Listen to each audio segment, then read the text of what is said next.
বাংলাকে অপমানের অভিযোগ আজও সংসদ চত্বরে বাংলা ব্যানার নিয়ে তৃণমূল সাংসদদের প্রতিবাদ। সংসদ ভবনে মকরদ্বারে বিক্ষোভ চলছে। গতকালও বিক্ষোভ দেখিয়েছেন সাংসদরা, আজও সংসদ ভবনের সামনে বিক্ষোভ করছেন সাংসদরা। প্রতিবাদে সামিল হয়েছেন তারা বাংলাকে অপমানের অভিযোগে।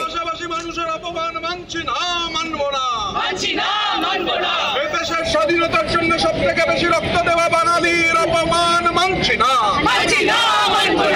বাংলার উপর, বাংলার মানুষের উপর আক্রমণ মানছি না, মানবো না। বাংলা ভাষাভাষী মানুষের উপর আক্রমণ মানছি না, মানবো না। এই রবীন্দ্রনাথের উপর অপমান মানছি না। দেশের জাতীয় সঙ্গীতের উপর অপমান মানছি না। দেশের জাতীয় গানের উপর অপমান মানছি না।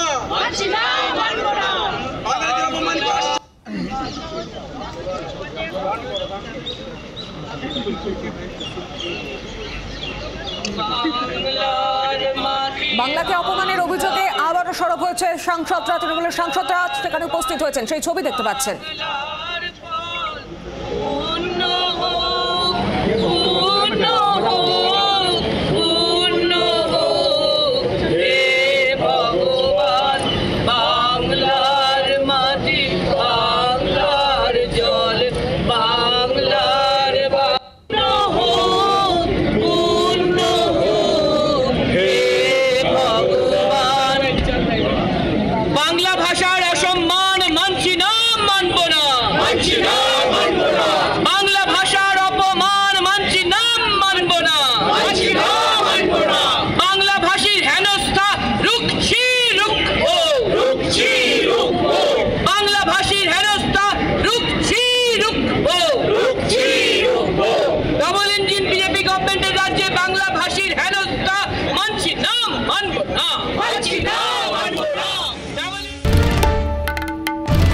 বাংলার আওয়াজ, বাঙালির আবেগ, জি 24 ঘন্টা।